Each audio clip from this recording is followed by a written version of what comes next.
Sveiki! Mani sauc Edvards, šis ir raidījums Klase. Šeit mēs varam runāt godīgi, un nevienam nav jātēlo, ka viss ir super. Šeit mēs runājam par visu. Par skolu, sliktām atzīmēm, attieksmi no skolotājiem un arī par kļūdām, kuras es mēģinu noslēpt. Kā piemēram, sliktā atzīme matemātikā. Principā pilnīgi par visu. Mēs nosaucam lietas īstajos vārdos, nevis tā, kā tam vajadzētu izklausīties klases sapulcēs. Tāpēc skaties Klasi, es neizlikšos, ka dzīve ir perfekta, un tas jau ir progress. Pie manis šodien ir Nikita Bezborodovs. Sveiks! Čau! Sāksim ar pirmo jautājumu. Kāpēc jaunieši vienkārši negrib ievērot noteikumus? Es domāju, ka man ir vairākas atbildes patiesībā, bet viena tāda vienkāršāka atbilde tad ir, ka tas ir vecumposma uzdevums. Vispār vecumposma uzdevums, ja mēs runājam par visu to periodu, ko mēs saucam par pusauģu vecumu, kas gan pats par sevi ir tāds interesants jautājums, kas tas tāds ir. Bet apmēram no tā brīža, kad sākas pubertāte, līdz tam brīdim, kad cilvēks kļūst gan juridiski, gan visādā citādā ziņā par pieaugušo, tad viens no galvenajiem uzdevumiem ir veidot savu priekšstatu par sevi. Ja, tad savu identitāti, kas es esmu, ja, tad, jo pirms tam mazie bērni lielā mērā gan funkcionē, gan sevi redz un identificē caur ģimeni, caur piederību ģimenei, un tad šī vecumposma uzdevums ir saprast, kas tu esi, un to ir ļoti grūti izdarīt, nepārkāpjot, neizmēģinot, kur ir robežas, kā tas robežas strādā, gan ģimenes noteikumi, gan sociāla noteikuma robežas. Tā kā es domāju, ka tā ir lieta, kas ir piederīga pie vecumposma uzdevumiem. Un pavisam nepārkāpjot neko, tad diezgan grūti izveidot to savu priekšstatu par sevi. Bet vēl viena lieta ir saistīta diezgan lielā mērā ar to, kā mūsu smadzenes vispār strādā. Un tas, kas notiek pusauģu vecuma no smadzeņu attīstības viedokļa, ir, ka tā pēdējā smadzeņu daļa, kas attīstās, ir pieres daļa. Tā ir tā smadzeņu daļa, kas šeit atrodas aiz pieres kaula. Un viņas galvenā funkcija ir bremzēšana. Ja mums ir kaut kur bremze vispār organismu, tad tā noteikti ir šeit. Un tad sanāk, ka tad dabiski, bioloģiski ir dzīvē katram no mums periods, kad ir ļoti daudz emociju un ļoti daudz dažādu jaunu, tā skaita dziņu, un nelīdz galam vēl ir nobriedusi spēja visu nobremzēt. Tāpēc dažreiz sanāk tā, ka tieši pusauģu vecumā, tad tu sākumā rīkojies un tad pēc tam padomā par to, kādas var būt sekas, ja tad, un arī bieži vien tie robežu pārkāpumi, vai vismaz tās, ko pieauguši uztver kā tādu notiekumu un robežu pārkāpšanu, ir saistīti ar diezgan tādu dabisku impulsivitāti. Bet trešā lieta ir tas, ka ir arī tāda sociāla komponente. Jo no vienas puses ir pieaugušie uzskata joprojām jūs par bērniem, jo tikko bija mazs bērns, ja tad iet uz skolu joprojām. Bet no otras puses, tad tā kā fiziski jau ir liels pieaudzis, un tu uz viņu skaties, tā kā pieaugušais cilvēks jau gandrīz vai. Un tās prasības, ko mēs uzliekam un gaidas, ja tad dažreiz ir tā kā no pieaugušiem. Neskatoties uz to, ka tā attīstība vēl joprojām turpinās šajā vecuma posmā. Ja tad, un es domāju, ka ir zinām tāda spriedze starp, tas ir vecums, kas raksturojas ar tādu sociālu kaut kādu divdomību un spriedzi, un dažreiz vienkārši tās gaidas un tie noteikumi, ko mēs uzliekam, nav īsti atbilstoši vecuma posmam, un tad neizbēgami sanāk, ka cilvēki tos noteikumus dažreiz pārkāpj, jo tie nav saprātīgi. Šodien iepazīsimies ar 9. klases skolnieku Mārtiņu no Sālspils. Viņš ir gudrs un ar asu prātu, bet daudzkārt ir ticis konflikta situācijās ar skolotājiem.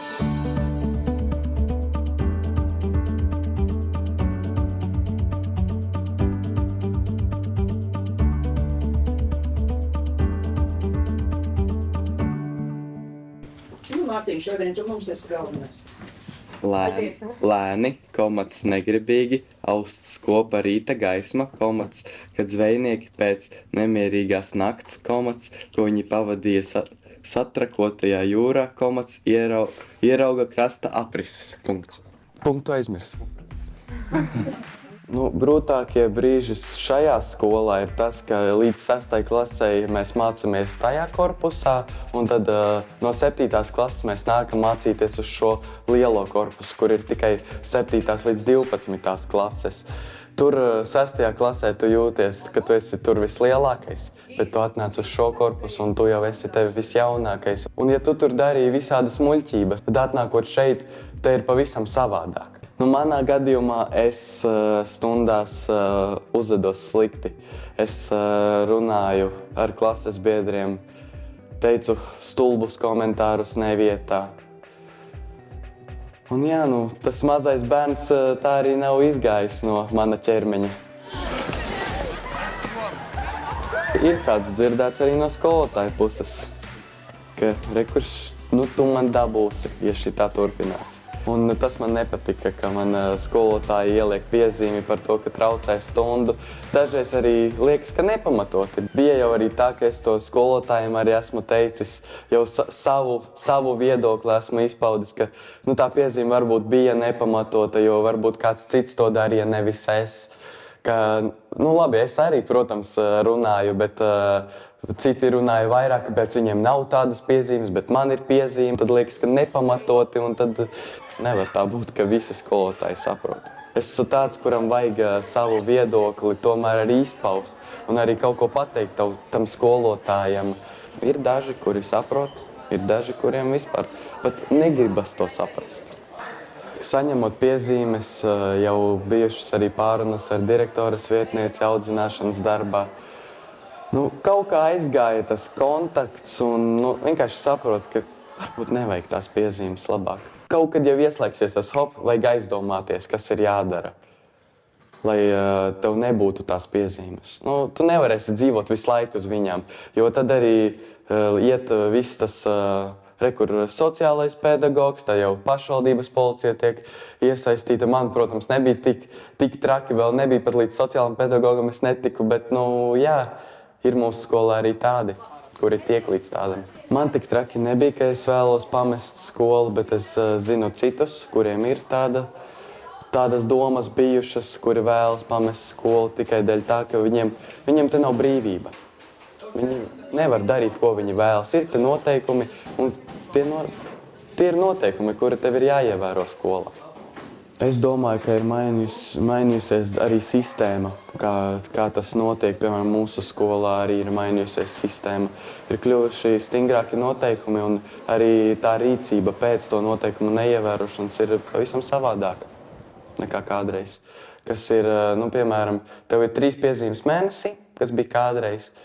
Tev ir uzreiz paskaidrojums pie klases audzinātāja. Klases audzinātājs nodod ziņu sociālam pedagogam, un tad viņš izvērtē. Tad viņam ir saruna ar pašu skolēnu, un tad viņš izvērtē, vai sekos turpmāka rīcība, vai arī netiks.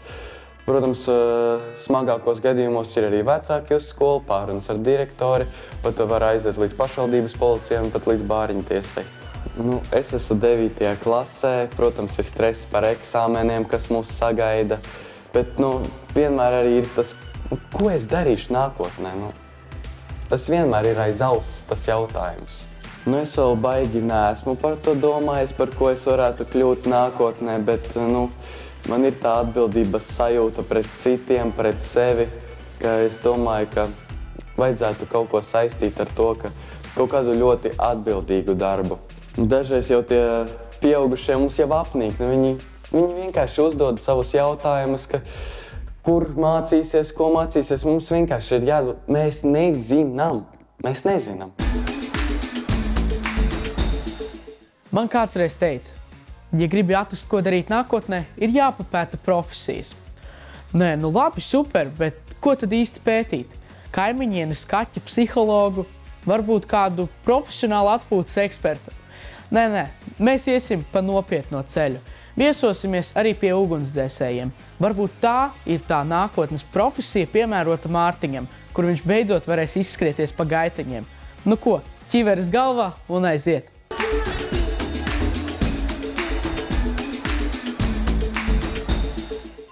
Sveiki! Sveiks! Mēs jau tevi gaidījām. Jā. Anna, Mārtiņš. ko tu vēlies uzzināt par mūsu darbu? Es gribu kaut ko uzzināt par ugunsdzēsēju glābēju darbu. Super! Nu tad rekur ir arī kolēģi. Sveiki, Mārtiņš. Mārtiņš.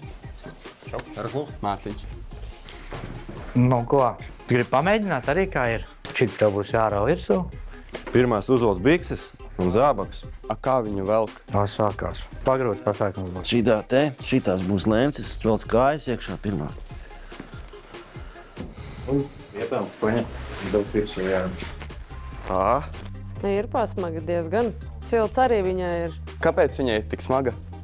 Tāpēc, ka tur viss kaut kāda aizsardzība ir iekšā. Lai ievērot darba drošības prasības. Viņi to karstumu ar tur labāk nekā tavajāk. Un podiņi arī prasās. Un šī forma ir gan ziemā, gan vasarā. Jā, Gan vasarā minus arī. 30, gan plus 30. Cik tad jums ilgi ir jāsaģērbjas? Mums ir no zvanu saņemšanas brīža līdz izbraukšanai. Tas viss ir jāizdara 90 sekundēs. Un jūs varat paspēt? Protams. Ar rezervīti. Vēl josta jāuzvelk. Jā, vēl josta jāvelk, cindi jāuzvelk. Ir vēl tāds nianses, kas tev trūkst. Tik smags visur. Bet tu zini, ka mēs neesam tikai ugunsdzēsēji, mēs arī glābjam. Tas tev nebiedē? Nē. Jebkurā situācijā, kurā var nonākt gan cilvēks, gan dzīvnieks, viņam vajag palīdzību, tad, protams, kad ir tikai viens dienas, kurš varēs braukt Jūs esat palīdzēt. gatavi? Mēs esam Darīt gatavi. Jā, tieši tā. Tev jābūt gatavam pilnībā uz visu. Ko mēs vēl varētu ar Mārtiņu izdarīt? Nezinu, nākamais saģērbs ir. Puisis saģērbs ir. Pārcelā var būt hidrauliskos instruments. Jā, domāju. Paskatās, tik smagi. Atcīm tev parādīšu. Es pats tā diezgan nejauši. Viss kaut ko citu pats darīja, draugs saka, klausies, negribu pamēģināt būt ugunsdzēsēju glābēju. Es saku, jā, kāpēc gan nē, kaut ko jaunu. Man patīk vienkārši jaunas lietas mēģināt, visu kaut ko jaunu. Cilvēkam jāapveidojās, visu kaut ko jaunu. Tāpēc tā kā tu pēkšņi izdomā, es šodien varētu būt ugunsdzēsējs. Jā, vajag mēģināt, plus te var adrenalīnu dabūt vispārējo, tā kā, manuprāt, diezgan laba profesija. Protams, sāk strādāt, beigās ir iepatīkās. Un tagad jau tā ir tā kā pāraugusi savā otrā ģimenē. Droši, kā priekšā, paskaties, kas tur labs. Kas ir šitie tādi? Tie ir elpošanas aparāti. Tas ir galvenā lieta. Tu varbūt gribi pamēģināt uzvilkt viņu. Tā, un tagad var kāpt ārā. Nu, ir smags, vai ne? Uzvilks šitā te un šitos pārliks pāri. Nu, mēs tev palīdzēsim. Mēs tev palīdzēsim. Katrā ziņā pa garlaicīgi sūdzēties arī nevar. Tā, nu Nekad mēģini. nav divu vienādi izsaukumi. Nereāli. Tu tagad elpo svaigu gaisu. Tagad jau tu vari jebkādā vidē, kur tu pat neko Kā tu neredzi. pats jūties? Nav grūti elpot? Ir, jā. Es šodien ierodoties šeit pie ugunsdzēsējiem glābējiem, uzvelkot tērpu, iekāpjot mašīnā, saprotot, paturot rokās visas ierīces, kas viņiem ir. Es sapratu, ka ugunsdzēsēja darbs ir ļoti atbildīgs, bet viņš ir interesants. To, ko viņi dara, ka viņi glābj dzīvības. Cik parasti ilgi jābrauc uz izsaukumu? Uz izsaukumu parasti, pāris minūtes, un var arī būt 15-20 minūtes. Un vai tev ir uztraukums braucot uz izsaukumu? Kādreiz sākumā bija jau lielāks tas uztraukums. Adrenalīns ir braucot viennozīmīgi, jebkurā gadījumā. Tu nekad nezini, kas otrā galā notiek. Tu nezini, uz ko tu brauc, kas tur galā, kāds būs skats, kas notiksies. Ja tu tikai, kad aizbrauc, tad tu tikai saproti, ko tu sāks darīt. Kāda būs tava pirmā darbība. Jūties, ka īsts ugunsdzēsēji kopā ar mums? Nē. Ja jaunietis sajūt kādu interesi, viņam patīk adrenalīns, patīk fizisks darbs, patīk strādāt komandā, protams, tad viņš droši var nākt uz Valsts ugunsdzēsības un glābšanas dienestu, strādāt par ugunsdzēsēju glābēju. Nu, re, tur šī nodalījumā mums hidrauliskie instrumenti, principā ceļa avārijām, darbi. Un ko ar Tur viņiem dara? atspiedējis. Nu, re, kur var arī uzkāpt virsū, kāp virsū te. Es tev parādīšu, kā tas darās. Re, kur. Te spiežam pogu, izlaižam ārā, un tagad ņem viņu pats. Smags, jā? Nu, kā tu domā, cik tu ilgi varētu nostrādāt ar viņu? Nu, ilgi es nevarētu. Ilgi nevarētu? Jā, no citreiz ilgi jāstrādā. No tā šitu mēs mašīnu griežam. Kā tu te nokļuvi? Es principā no bērnības gribēju strādāt pa ugunsdzēsēju. Tā kā nodarbojos visu laiku ar sportu, visu dzīvi savu, nu, un man patika kaut kāds adrenalīns, zin kā. Un tas ir tieši tas darbs, kurā visu laiku ir adrenalīns, kur tev jāpārvar savas bailes un jāiet. Jo savādāk, ja tu esi bailīgs, tev nav ko darīt šī darbā. Bet jāreikinās arī to, ka Kad arī citreiz no dušas jāskrien pēkšņi uz izsaukumu un nav laika vairs nekam. Pusdienas jāsilda citreiz ir vairākas reizes, jo tu tiec tikai pusē. Tā, mums tagad vajadzēs ūdeni paņemt. Šito mums vajadzēs. Šito mums vajadzēs. Šito tu var jau nest.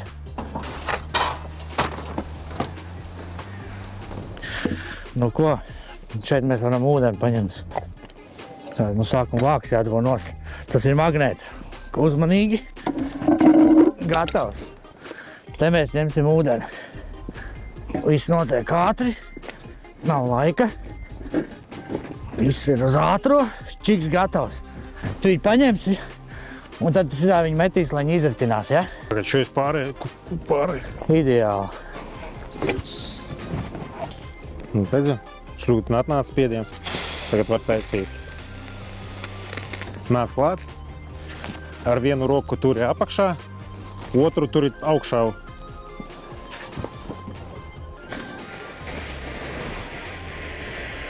Tā strūkla arī strādā tā kā vairogs pret karstumu.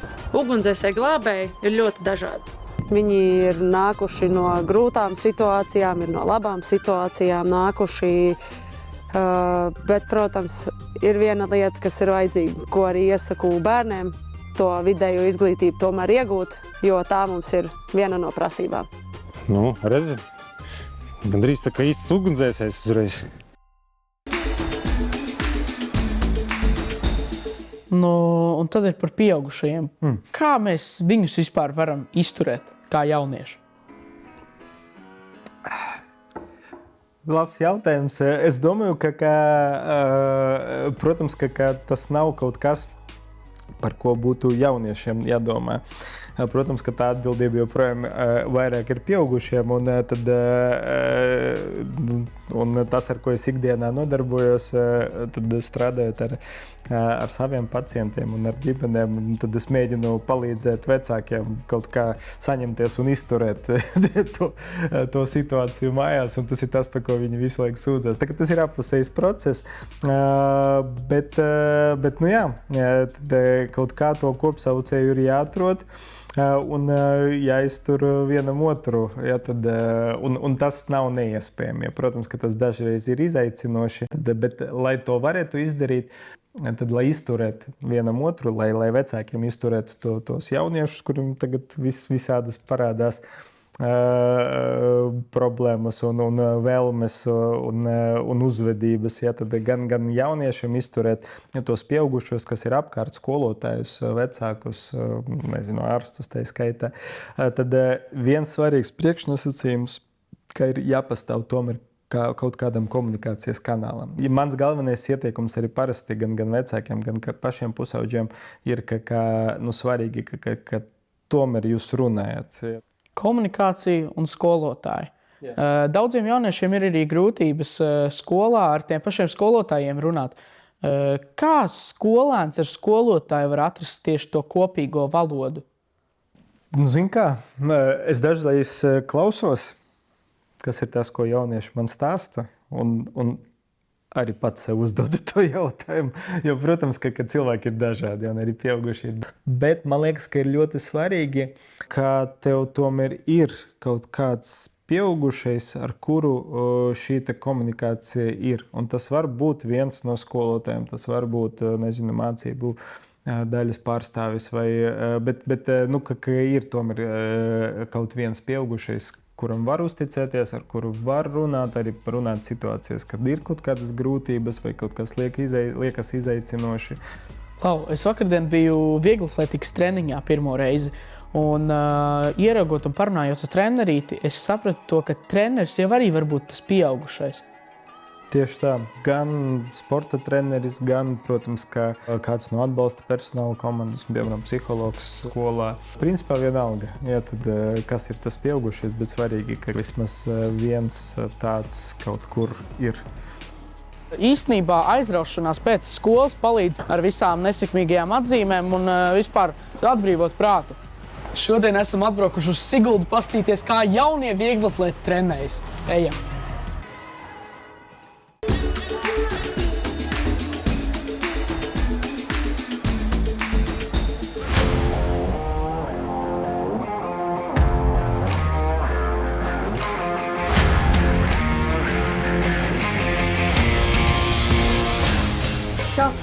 Sveiki!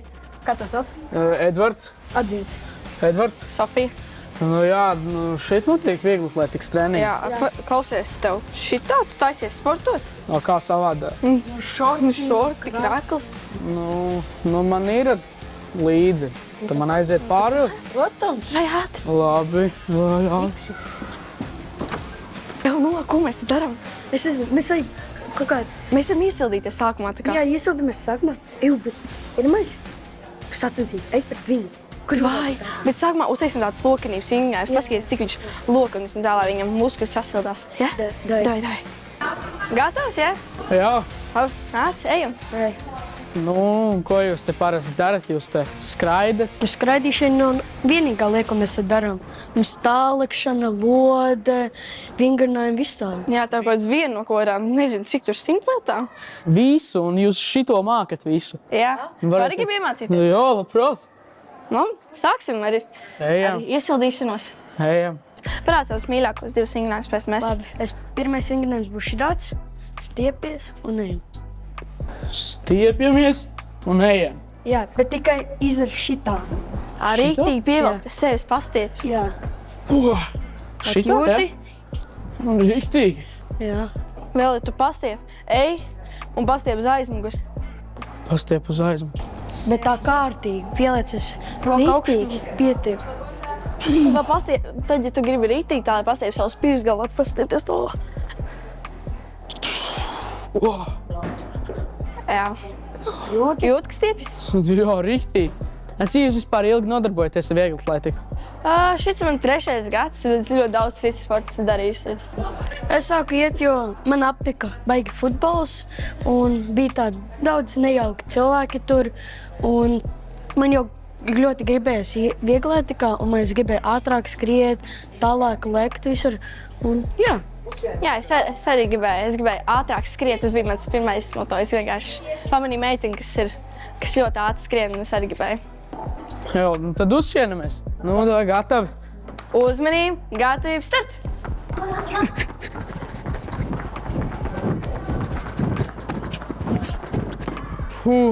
Nu sīva cīņa, bet nu jāiedod tev uzvar. Kurš no jums ir ātrāks? Es nezinu. Vai pārbaudam? Labi. Mums rīt sacensības mums jāskrien. Nu. Agri jāceļās līdz pašam vakaram. Labi. Nu, visa jautrība ir galā. Nu, nekas aiziesim nointervēt arī citus vieglatlētus. Ejam. Meitenes, ko jūs te darat? Mēs grūžam lodi. Grūst lodi? Jā. Jūs vienkārši metat bumbu pa sienu. Nē, mēs grūžam. Viņa ir 2 kilogrami un tu viņu grūd no kakla. Iedod, atparā. 2 kilogrami. Kam viņi ir domāti? Vienkārši mest pa sienu? Nē, tālumā. Viņa uz tālumu mēra. Tu ieliecies viņā, tu apgriezies šādi. Tev šim elkonam jābūt augšā, pēdai jābūt šādi, lai tu mierīgi vari apgriezties, un tu apgriezies un grūdi. Pamēģini. Šito kāju ieliec. Ieliecies labajā kājā. Jā. Tātad tagad es lieku bumbu. Šeit. Šādi pirkstus vairāk kopā. Noturi viņu. Labi. Tagad es griežos. Un es grūžu, ja? Jā. 3, 2, 1. Labi! Jā, ir ok? Jā. Nu, nāc, būs forši. Tev patiks. Tā, nākamais darbiņš. Guļam atkal uz muguras. Rokas iztaisnojam, skatiens lejā. Izelpa, ieelpa. Izelpa, ieelpa.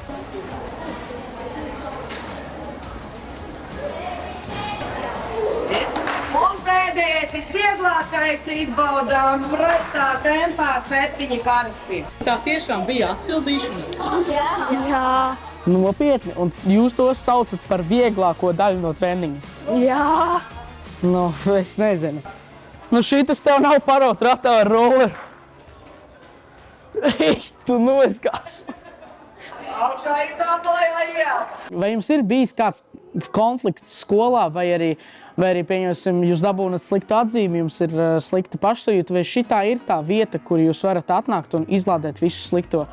Jā, man personīgi tas ir viennozīmīgi, jo vienmēr, protams, mājās tev liekas, tu vari atpūsties, bet sports ir viena liela ģimene, un tu vari arī šeit visu izgāzt un arī ar citiem draugiem padalīties, un tad tev uzreiz paliek vieglāk.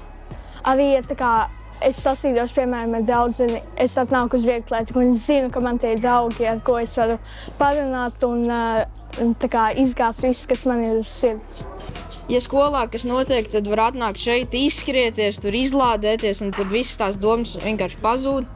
Piemēram, kad man ļoti kaitina mani klases biedri, es varu aiziet uz vieglatlētiku un visu to spēku un dusmu izgāzt šeit. Un teikt pēc pirmā treniņa, ko tu domā par vieglatlētiku? Es sapratu to, ka vieglatlētika nav tikai skriešana, bet, kā es tur pamēģināju, tā ir lodes grūšana. Tad man izstāstīja par tālekšanu, augstlekšanu, bet, protams, ir arī tā skriešana. Un tas man atvēra pilnībā citu skatu uz vieglatlētiku kā tādu. Raidījums iet uz beigām. Mārtiņš izturēja smago ekipējumu, es izturēju savu pirmo vieglatlētikas treniņu, bet ugunsdzēsēja vadītāja Anna izturēja mūs visus. Paldies arī Nikitam Bezborodovam. Viņš ir tas, kurš mūs patiesi saprot.